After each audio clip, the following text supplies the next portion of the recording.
Hello, everybody. Welcome to another episode of Pod Scum.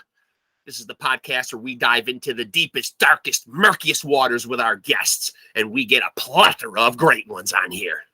I am your host, your bastard of ceremonies, the number one scumbag himself, Rex Ruger. That's Rex with 3 X's. So dirty, they got to give me 3. And ladies, that's a t-shirt size and a condom size. And, coming to you as always here from the Blue Lagoon, the Den of Sin. I am, of course, among other things, the hair metal high priest, the king of sleaze, the man with the golden voice and the velvet tongue. But most importantly, you're looking at Diamond David Lee Roth Jr.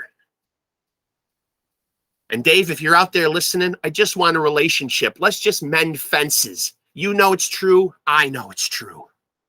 Look at me.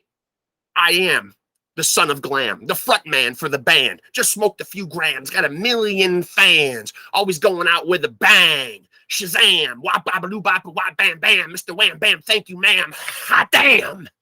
Woo! Oh, after all that, let me give myself a look because we got a good guest here today.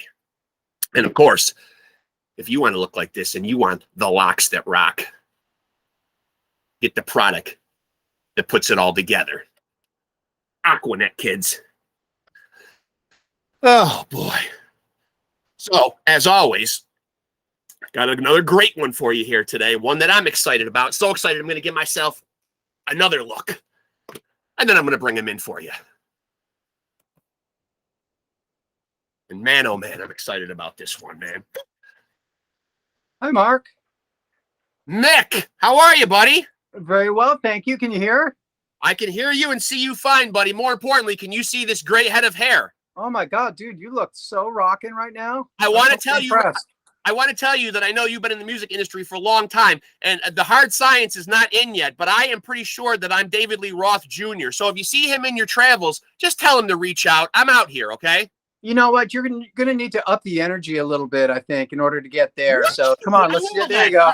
I know how Dave is. I know. Probably not enough cocaine yet. It's still early here, though. You know what I mean? So there's plenty of time for that. There's always plenty of time. Mick Sweda from the Bulletboys, and more importantly, and I'll talk about this later, the Hot Summers. I love this band. Oh, dude, thank you. And we'll get to that later because I got so much stuff I want to cover with you. But first and foremost, I read somewhere you're originally an upstate New York guy? Yeah, I consider myself a Buffalo guy. We used to joke when I was in King Cobra. Somebody had asked me where I'm from, and I'd say, well, I'm from Randolph. What? Yeah. Well, Jamestown. What? Just Buffalo. So that's kind of how it turned out. I'm an upstate New York guy too. I'm near Syracuse. So right on. My sister's in Bingo. Yeah, smack dab right in the middle of the state, you know. Not much has changed, you know. It's good old upstate New York. I feel like upstate New York is pretty much anything that isn't New York City, you know. It's pretty much just the rest of the state, you know. That's my understanding of it. So I also read somewhere something I found interesting. Were you originally going to school on a drama scholarship? Yeah, I got a scholarship to a JCC. You know, a little. What was the dream? College. What was the dream? Was acting the dream? No, acting was not the dream. My 11th grade English teacher actually just sort of foisted that upon us. She said, look, I can get you guys a scholarship. And I'm like, yeah, all right. Sounds good. I'll pay for school and play rock and roll. Yeah. So music was always the driving passion, though? That was always the game plan? Yeah, I didn't really have a plan B. I just, all through college, I played in bands and we played the circuit up and down the coast and everything. So that was kind of it for me. Now, when you get tapped by to play in King Kobra by a guy like Carmine, what are you thinking when he comes and taps you? Because at that point, he had done a lot of great work. I mean, he'd worked with like Rod Stewart. He'd really been out there working with some legends. When he comes to you, is that a huge honor? Are you just blown away when a guy like that comes to you to join his band? Honestly, I felt bad because I wasn't a fan. I didn't really know much about his work. I knew that he, was kind of a legacy drummer. Right. But I was not really sure of it. I was interested in the gig. I mean, at that point, when I was in LA, I was ready to move back east and do something completely different because I was getting so bummed out with the scene. So it was positive in that regard. But honestly, I didn't know much about Carmine and frankly, wasn't a fan at that point. So you didn't even know about like a lot of the stuff that he had done in the past then? Yeah, I mean, I knew that he was huge. I knew that he'd been in, I mean, I had the Vanilla Fudge as a kid. It was on a compilation.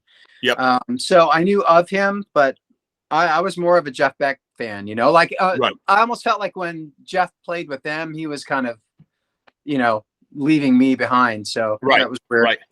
So 1987, you guys start the Bulletboys. Now, when you look back at that time and you see other 80s, you know, for lack of a better word, I hate to call them 80s bands or hair metal bands or any of that kind of stuff, because I think it's just such a detestable term, because there were so many great bands and great players that I hate that it's looked at more for the style than the substance, and how great a lot of the bands were and how great the songs were. But when you look back and you see the Bon Jovis and the Def Leppards and the Motley Crues that are still out there playing, do you ever look back and think, like, you know, the Bulletboys had such great albums and great songs?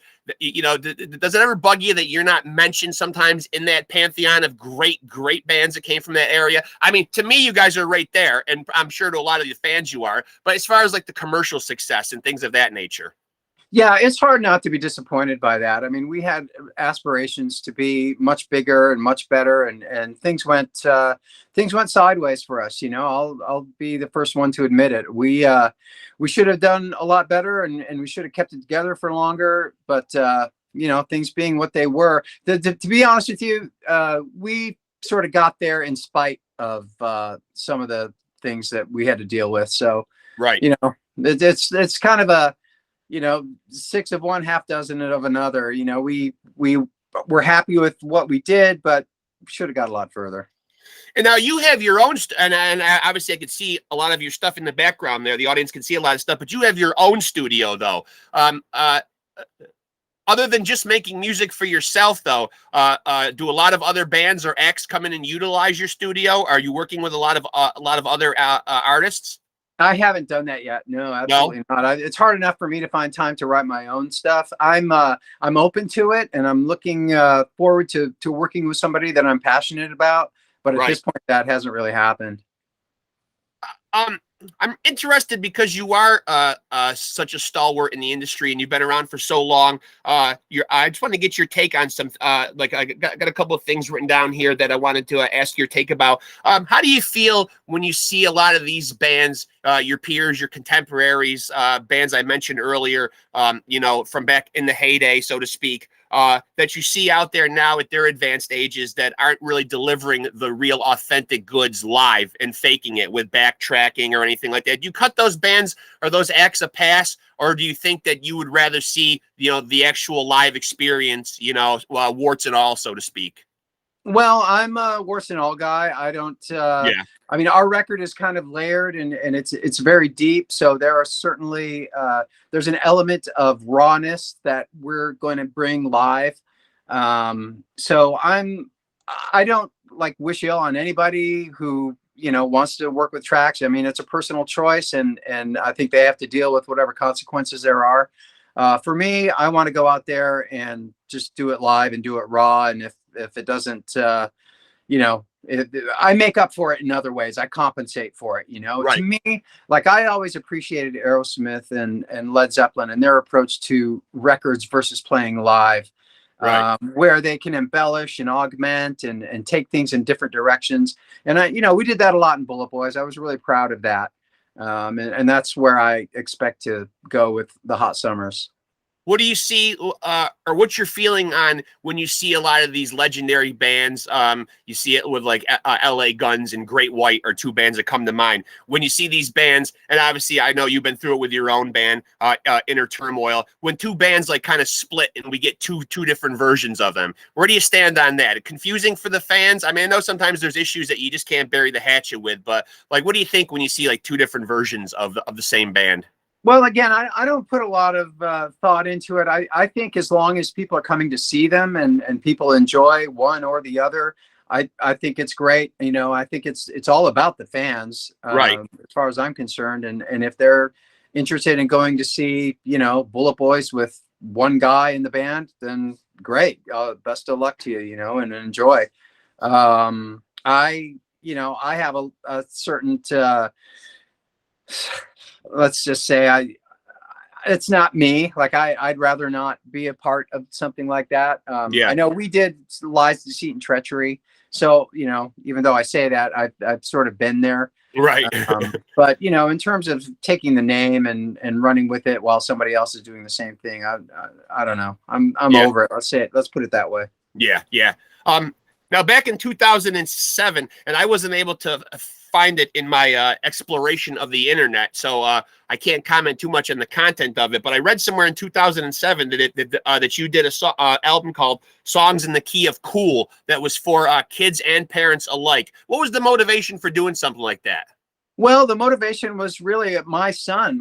At the time, I don't even know. I guess what year did you say it was? He would have been 2007. 7. Yeah, he would have been 7 years old.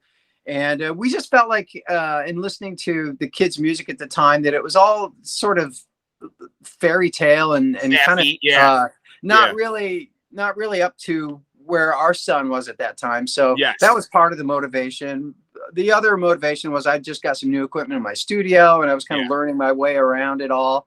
And it was a fun project for our family. We all were involved, and Wyatt got to sing and play on it a little bit, and my wife wrote some of the material. So it was really just a fun, you know, endeavor for all of us. So these were original songs, or these were takes on other songs? No, they're original songs, all of them. Original songs. Okay. Yeah. Okay. That's cool. That's a good idea. Yeah. Because I have a granddaughter, and every time she gets in the car, you know, she always asks me for her playlist, and her playlist is quite eclectic. Most of it is stuff that she's learned from me or whatever. But you're right. It isn't like these little fairy tale sappy songs. You know what I mean? I think sometimes we're playing down the kids a little bit, but as long as the stuff is tasteful and you know, age appropriate, I mean, you know, why not? Right? Yeah, I couldn't have put it better. We didn't want to play down to people. We wanted, you know, adults to be able to listen to it along with their kids and have a good time.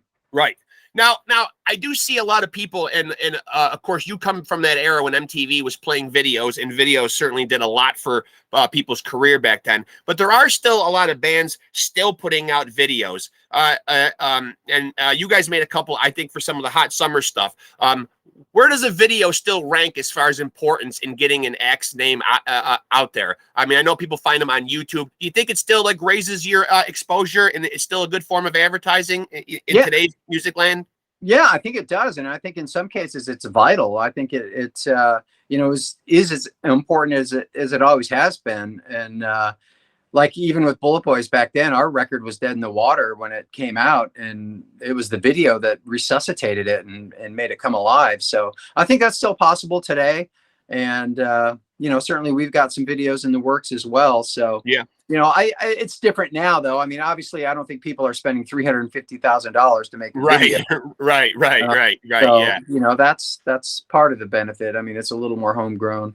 Right. Now, obviously, the music industry from back when you started has obviously the landscape of it has changed immensely. And I've talked about this with other artists on here. It isn't the same formula as it was before, putting out an album, going on tour. A lot of it, the commercial success, if you're able to attain any, is kind of gotten through like live shows and merchandise, especially with a lot of young up and coming bands.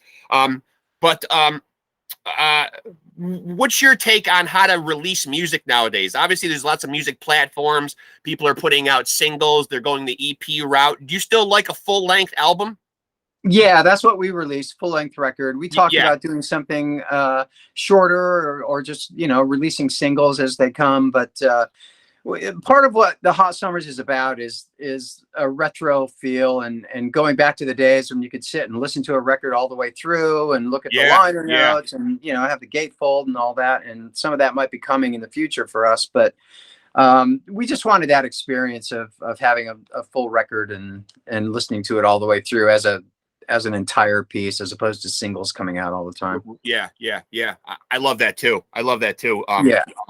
I think it's a shame that we're actually seeing like, you know, and I think a lot of it has to do with the attention span of the American public or the, you know, the world in general, that we're just getting these little small doses of music kind of spoon fed to us when, you know, I mean, I grew up and, you know, when you got an album and you listen to it from start to finish, you know, right. I appreciate getting a product like that.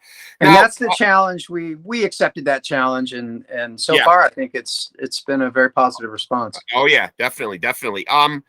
As far as getting out there and touring, Do you still do a lot of live shows, and how do you balance that now with a family and getting older in the music business? Do you do like, or a lot of bands do like flyaway dates and then kind of come back? Do you go do a small amounts, or do you hit the road for a long time?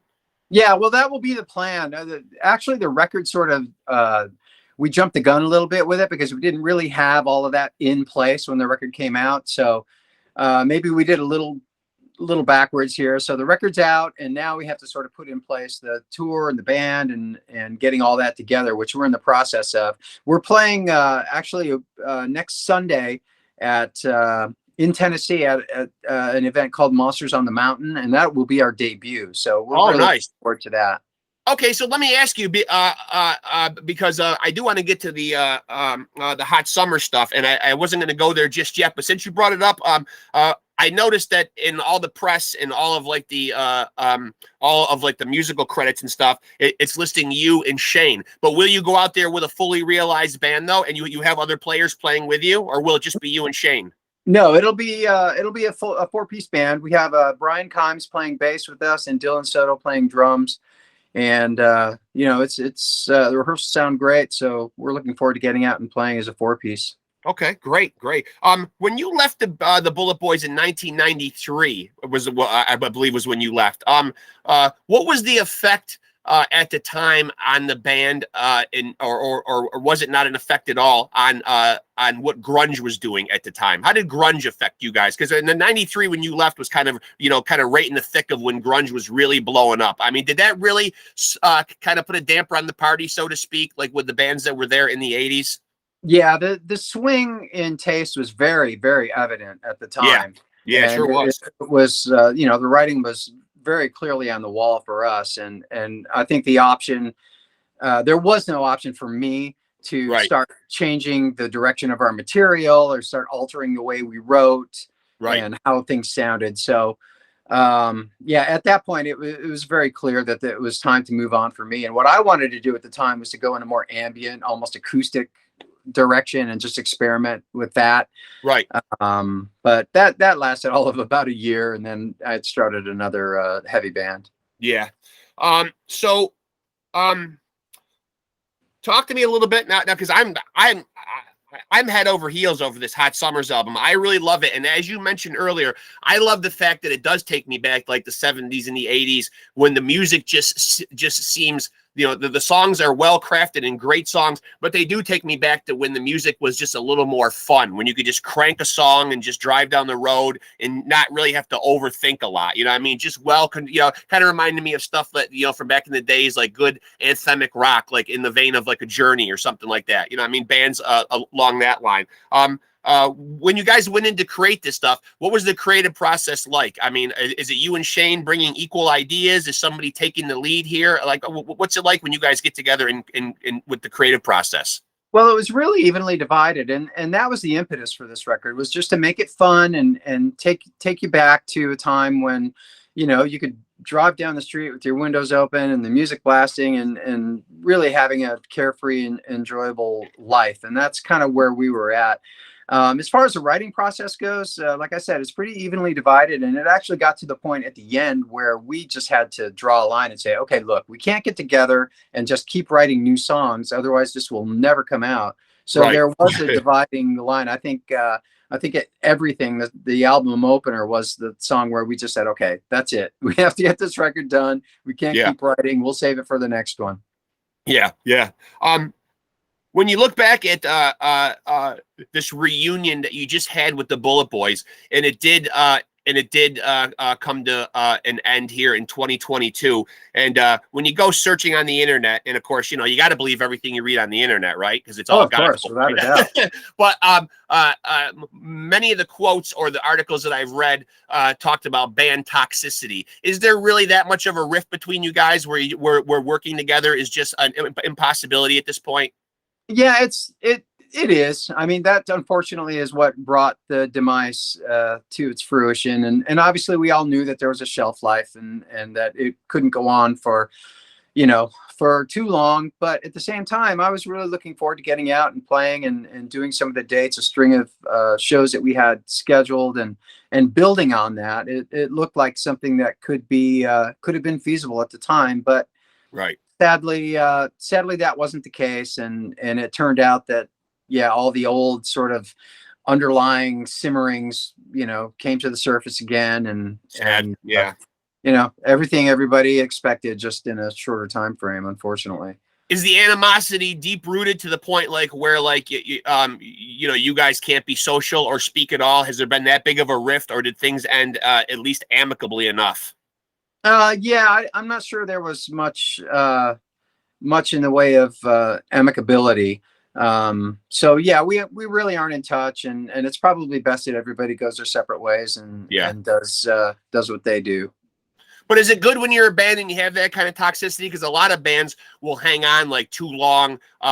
Is it good to realize that when you're in a band? Because I'm not a musician. When you have that dynamic, and I've heard people say a band is a brotherhood, but sometimes a dysfunctional family, cohabitating with other people. I know being a married guy, sometimes it's hard to cohabitate with a wife sometimes, So, it can be hard. But do you find that it is almost better to kind of end a partnership like that rather than let, hostilities just grow and fester?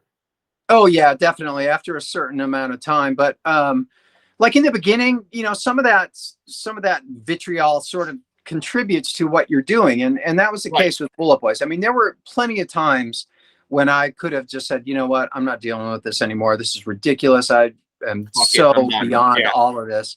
Yeah. And that's where you have to, and maybe this is a fault of mine, that's where you have to sort of put it up, like I've always said, in a box on a shelf and forget about it and get on with it. I mean, you and I both know that of the 1% of bands that actually get anywhere, those guys had to put a lot of stuff aside, and you have to fight your way through, and you have to make up, and you have to forgive, and you have to forget, and 99% of the bands that don't make it are because somebody, stole someone's earplugs and they just weren't going to deal with it. And they have a fantastic band, but the fucking earplugs broke them up.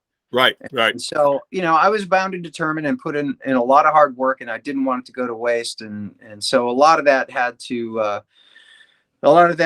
let's call it forgiveness, for lack of a better word, had to happen in order for us to continue. But at a certain point, like you said, you just don't want to deal with it anymore. And you've got better things in life. Now, when a young Mick Sweda is growing up, who's the first guy that you really connect with and you look at and as a guitar player yourself and say, wow, that's my guy? That's the guy that just blows my doors off. I'll listen to him 7 days a week. Yeah, I think honestly, it was probably Ted Nugent. Yeah. I was a huge fan at the time, and his licks were kind of accessible for somebody who was just starting out. Sure. Neil Young was another guy. We play a high school dance and play Cowgirl in the Sand and all these 10-minute long guitar solo focus. Where to the point where people are like, well, we're gonna take a 20-minute break. I'll make it 30. So don't come back at all. We've been through that. Yeah, exactly. So we've been through all that. But then when I landed on a guy like Kim Mitchell, from Max Webster, kind of a cult band from Canada. Yeah. I thought that was where I really wanted to go. And I've admired his playing ever since. Yeah.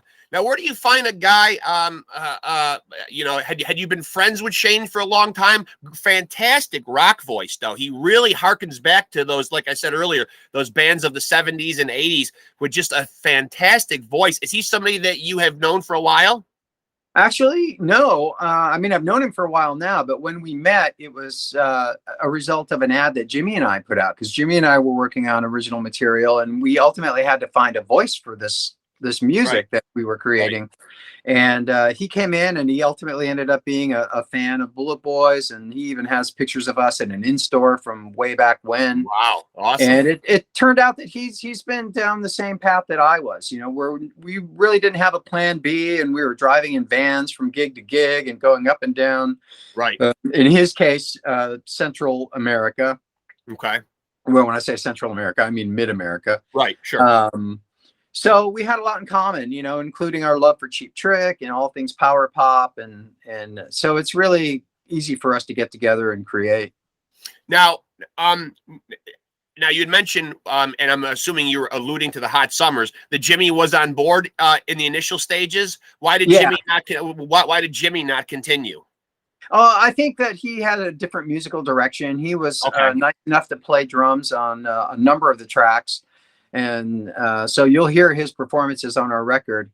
But ultimately, he wanted to go, and I think he had a solo project in mind, and so we had to part ways in that regard. But Shane and I, stayed together and saw it through.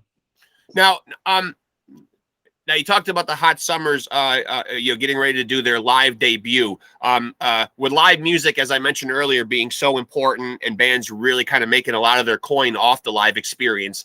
What can we expect out of a Hot Summers live show? Like, what are you looking to bring to the people, or what could you tell them? Like, hey, here's why you should come and see us live. This is what we're going to deliver unto you guys. Well, I think it's going to be a lot of fun, and that's what we want to bring back. I mean, that's the Thank God. focus. As simple as it sounds, I think music has gotten to a point where it's so self-involved in some cases, and certainly not in the genre that we're in. Right. But I hear some of the material that's coming out, and it almost seems to me like the artist has forgotten that they're supposed to be entertaining people. They're not supposed to be bumming them out. I couldn't agree more. Yeah, and there's a lot of self-indulgence, and we try to do away with all that and bring back some element of fun and a carefree feel, and hopefully that's what will come across in the live show. Certainly it'll be more raw than the record, and we want that too. Well, the thing that I like though is that even back then, it was a formula that worked, though. You would see bands in the 80s come out with the hard rocker. Then they'd come back with the power ballad. You know what I mean? And I like the fact that, like the last one on the album, it reminds me of very much a power ballad. Then a song like Safer really seems like a true ballad. I like the mix of tempos. Is that by design? I mean, is that a sound that you and Shane sat down and said, hey, look, like this worked for the Bulletboys, back in the day, rock songs, power ballads, straight up ballads. Did you conscientiously have a blueprint for this album? No, we did not. In fact, when the record came out, and it wasn't until it was mastered and we'd gotten the actual packages and the CDs in hand, it wasn't until then that I realized, like, wow, there really isn't an up-tempo rocker, and maybe we should have thrown one in, and maybe we should have done this. I didn't really think about it. It wasn't conscientious at all. It was just sort of following our hearts, and that's how it ended up coming out.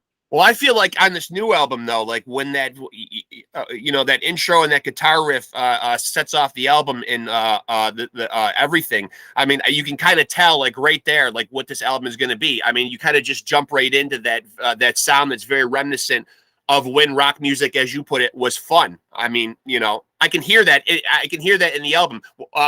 Is it fun when you guys get together and jam, though? I mean, are you keeping, does it feel like you got the right guys assembled to have that good time? Yeah, absolutely. We definitely have the right band, and rehearsals are sounding good now, and I'm getting more comfortable with it. I spent so much time working on it and recording and mixing and, being very careful. They're like my babies, right? And I didn't really I didn't think I could trust the mixes to anybody else because there was so much going on and so many nuances and intricacies. And so I spent a lot of time doing that, not enough time playing it. So right. Now I finally feel comfortable working on the material and playing it. When you look back with all the bands, that came out of the era, when the Bulletboys got successful, that first album came out around 87, 88. Do you think that a lot of it had to do with timing? Do you think like if you weren't so much towards the tail end of the 80s? I've talked to Mark Slaughter about this before, and I feel like, because Slaughter's first album came out, I believe, in 1990. Do you feel like maybe you were just a couple of years too late, and could timing have affected how big the Bulletboys could have gotten?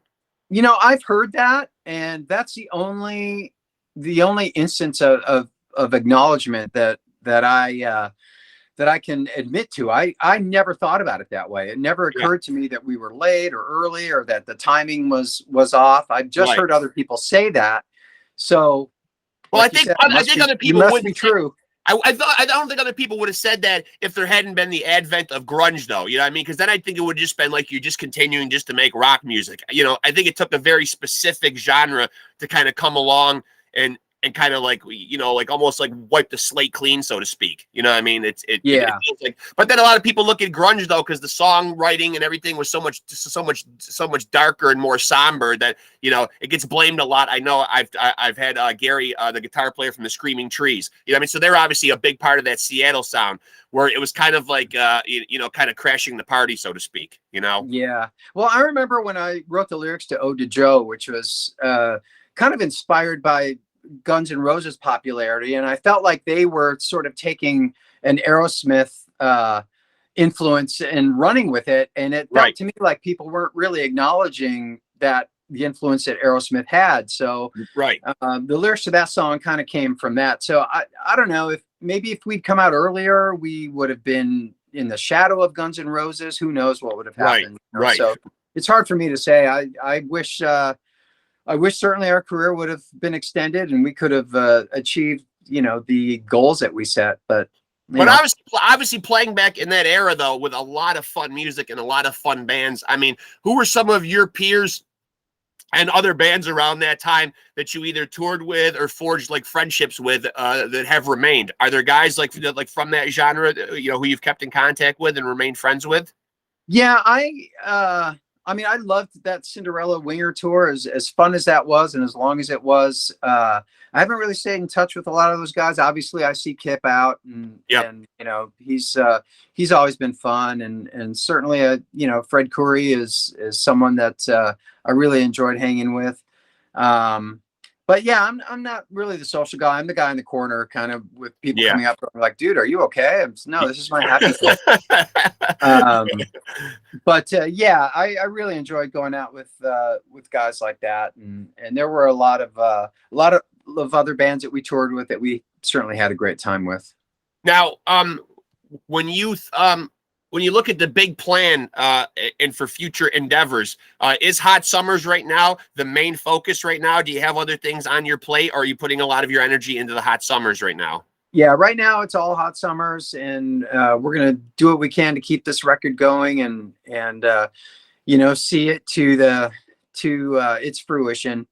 The only other thing I really have in mind is I've been kind of getting into what's known, I think, as post rock. Where it's really sort of instrumental and again ambient, like I said, I wanted to do in 1993. So at some point I want to delve into that and finish some of the material I've started in that regard. But that's going to be on the back burner until Hot Summers record is you know, out and doing the best it can.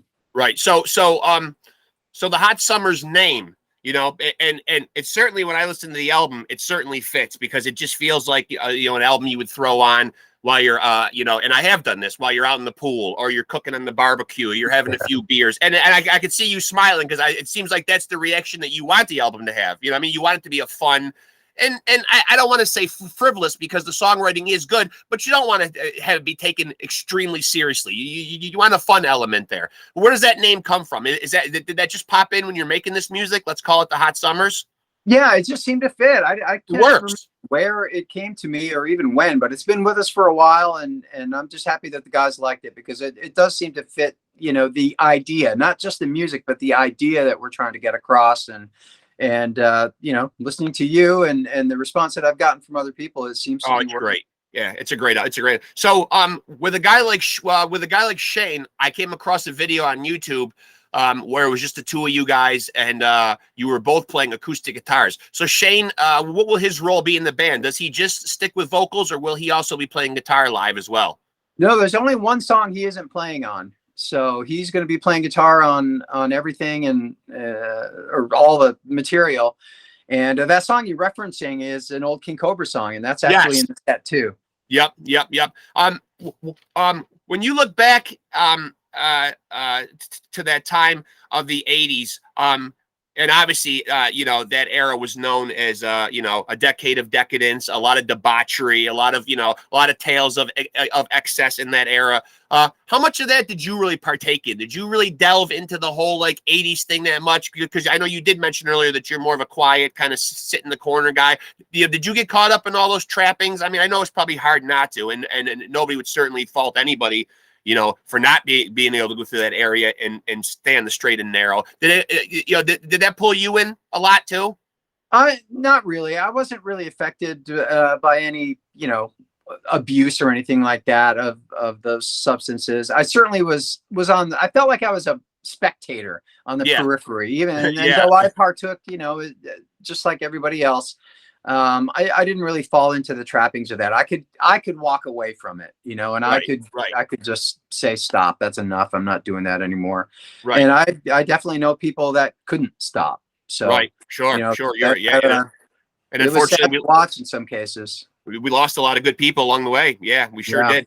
Now, when I talked earlier about the Kids album that you made in 2007, you had mentioned that you made it and let your own children or child help out. So, if your own children or child came to you and was interested in the entertainment business, which obviously it's it's always been a tough field, but I mean, it's very daunting now, especially if you're chasing musical fame, the business being so much different. Would you like to see your kids go that route? And if they did, what would be your advice as someone that's lived a life in the music business?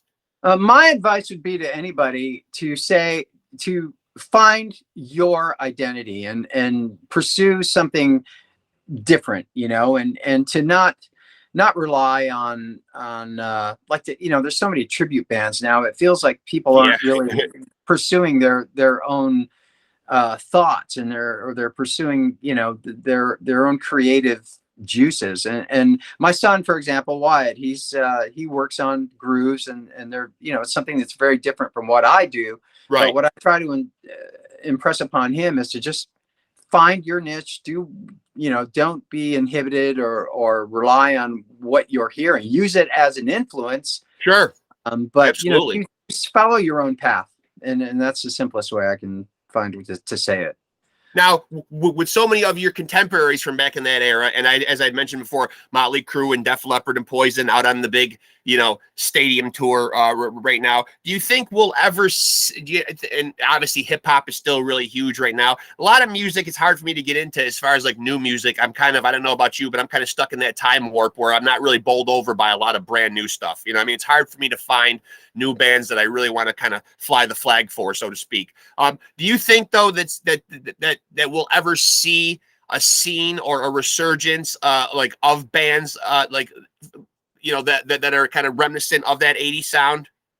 Well, it's hard to say. I certainly hope so. And it might sound kind of harsh to say it this way, but it does feel like music is more disposable now. Like it doesn't really have a long shelf life. And that's kind of what we wanted to do with the Hot Summers. We wanted to try to create music, and we worked hard to create something that could be lasting, a melody that might stick with you, or something that you can't get out of your head, for longer than 10 minutes. So no, I think you hit the nail on the head there, because I remember having albums and you would have albums and they would be landmark albums that you'd be talking about 5 years down the road, 10 years down the road. And I feel like, speaking to the point you made, that, that albums just don't, used to be able to like put them into like a time capsule and they just stayed good forever. Like if Pink Floyd, Dark Side of the Moon was a great album, and it's always a great album, and it's always, an album that you can go to and just say, God, this thing just stands the test of time. And I feel like everything is just kind of like,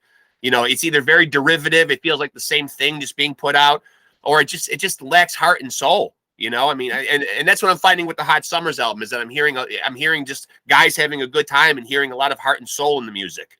And hopefully it'll last. I mean, there definitely is music you can point to. Like I watched that Woodstock '99 documentary. So did I last night. And my wife watched it. Yeah, and I don't know if people are going to put on a Limp Bizkit record in 5 years, and not say like, wow, that sounds kind of dated. I mean, there's music that sounds dated, and it's contemporary new music, and I feel bad, because I want to enjoy it as much as anybody. I want to hear like you. I want to hear new music and be inspired by it, and I think it's kind of difficult to do. And I think a lot of acts now, because it is such a singles driven market, or, I've talked to artists on here and I see their point where they say, we want to go the EP route, 4 or 5 songs, but well crafted, just all killer and no filler. But I still like to see a dozen songs on an album sometimes. I'm old school. I like my albums to be like my, like my hair and my dick, longer. Yeah, totally. Totally. We like that as well. So it's good to see that though. Is that going to be the blueprint going forward though? Do you think it'll always be full-length albums because you are an old school guy? Well, I've also been described as a restless heart when it comes to music. So Yeah. I don't like to travel down the same path, you know, and Right. certainly, you know, with Bulletboys, we certainly tried to experiment and it didn't necessarily work out in our favor. Right. So it's hard to say. I think though, between Shane and I, we do have a bit of a commonality that you'll see run through any record we make.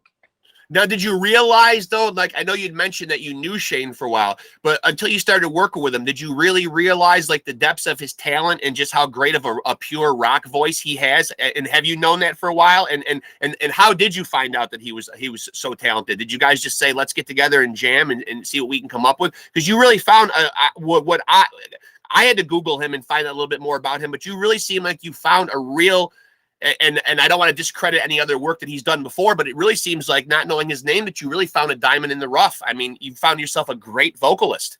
Yeah, it was evident right away, and I'll never forget. I sent him a track that I had worked on, and when I got it back, I was just in tears. I was literally reduced to tears because it sounded so good, Wow. and that his voice fit that song so perfectly for me, and that's when I really knew. I mean, I'm like, yeah, you're right. This guy is a diamond, and I'm very fortunate to have crossed his path.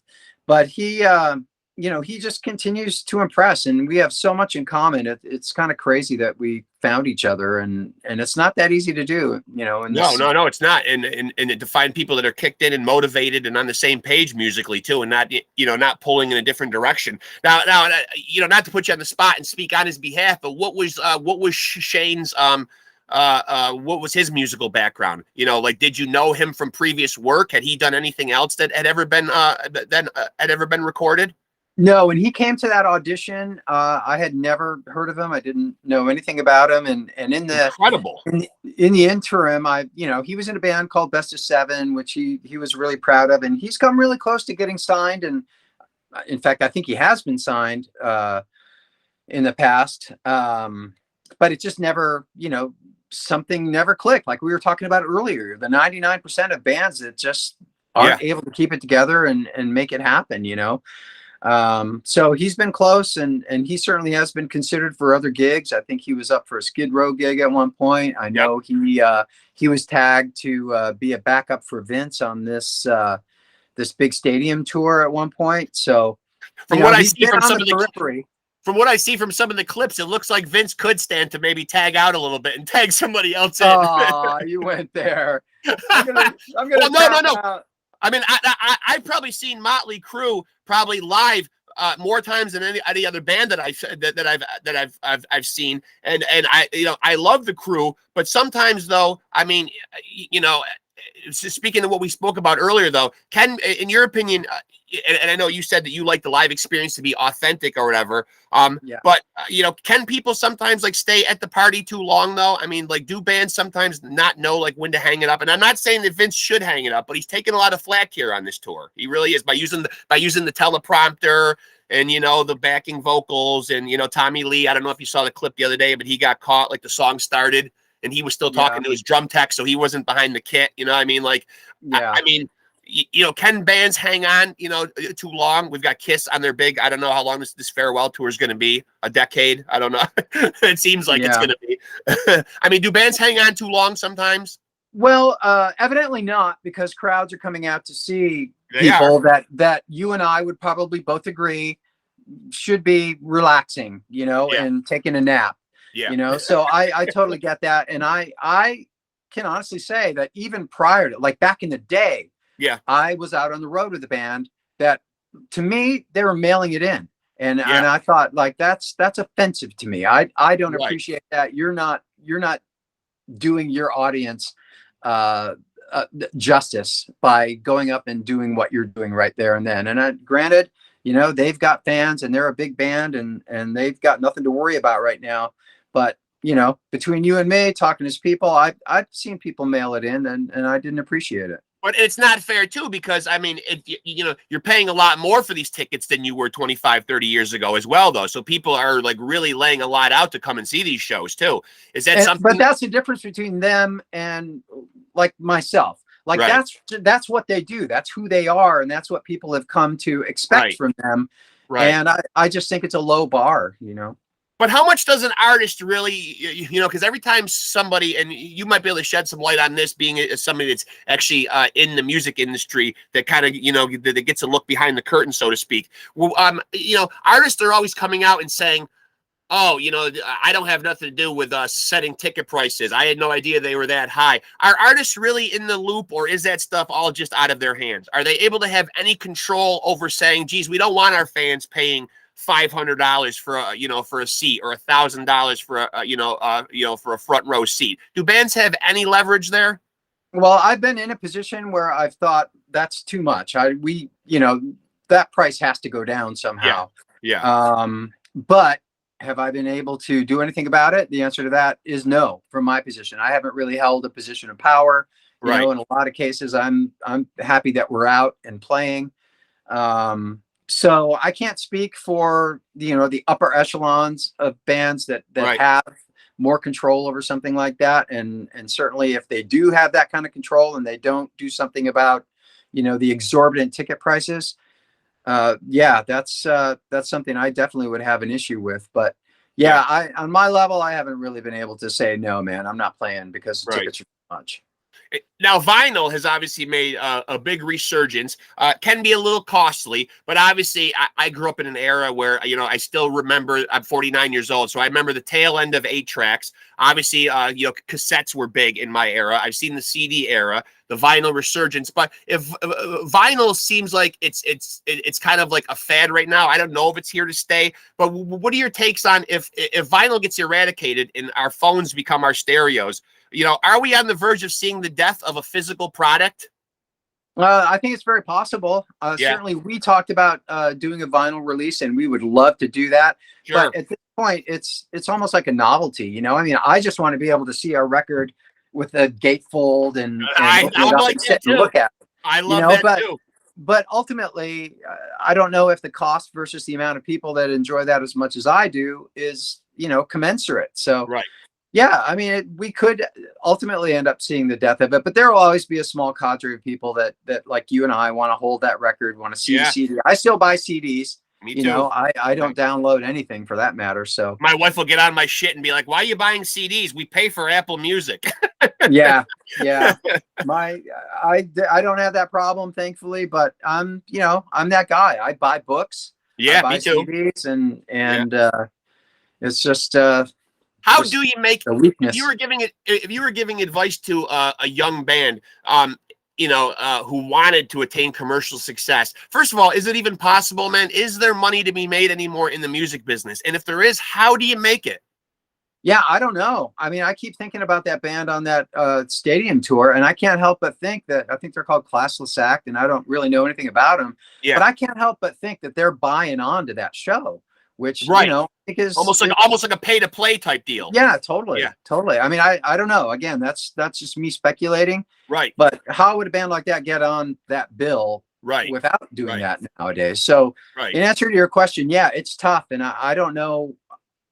I don't know how people are making money out there, frankly. I mean, there was a point when we were doing Bulletboys dates, and it seemed to me like the return was not even going to be worth doing, you know, because they're just, it's that difficult out there. So I understand the struggle, trust me. And with a baby band, you know, like the Hot Summers is right now, I'm in the midst of it again. And thankfully it's a labor of love for me. So, you know, I don't have a problem doing whatever it takes, but it's got to be tough. So this current Hot Summers album is obviously extremely new, just came out this year.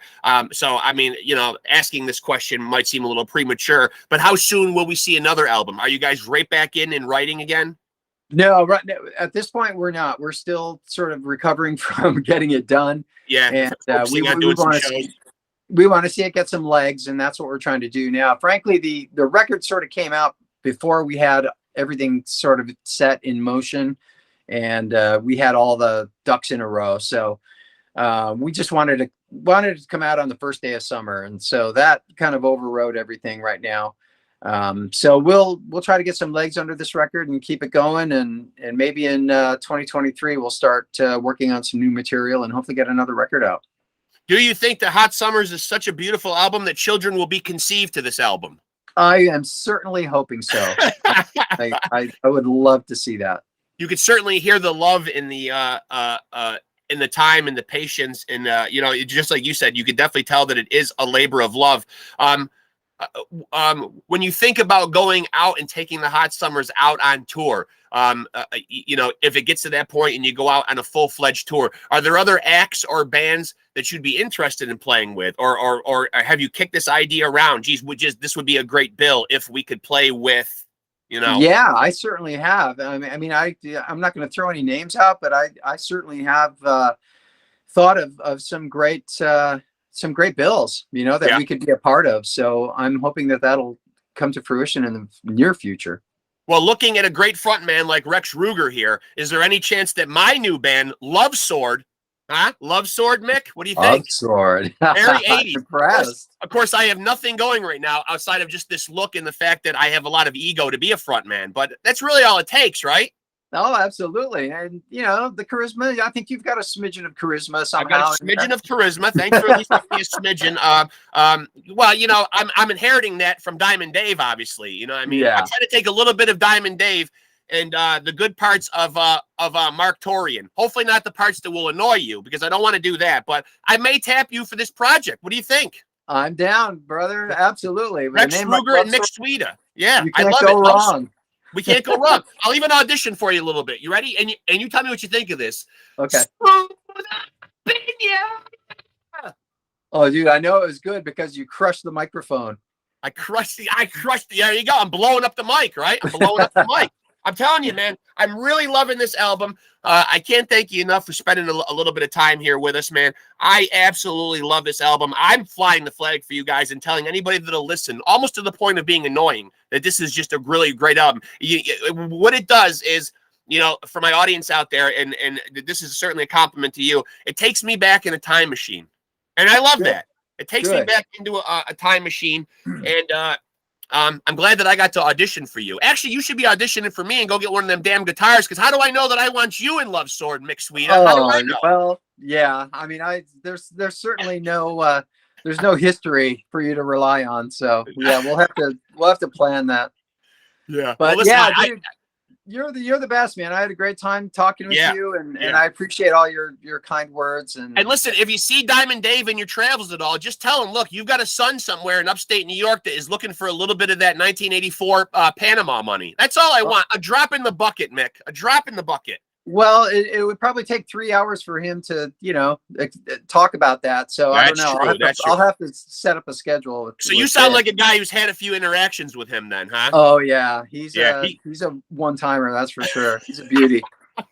Listen, Mick, I really appreciate it, man. You are part of the soundtrack of my life. You're someone, Bulletboys and Hot Summers, you know, whose work that I have just loved. And it's been a pleasure and an absolute honor to talk to you for a little while. It really has. I really appreciate you making the time. And now you've got a story to go tell your kids and grandkids that you met the offspring of David Lee Roth. Well, thank you, my brother. Well, I like to think this was a big moment for you too, Mick. You know what I mean? Oh, it was. I'm you know, I'm gonna have to recover from this. But thank you, and let's do it again. Let's stay in touch, Mark. Absolutely. I would love to do that. I'm so glad you said that, and I definitely will. And thank you so much for joining us. I really appreciate it, Mick. Thank you. It's my pleasure entirely. Thank you, brother. Yeah, I salute you, brother. Thank you. Have a good rest of your day, buddy. Take it easy. Bye-bye.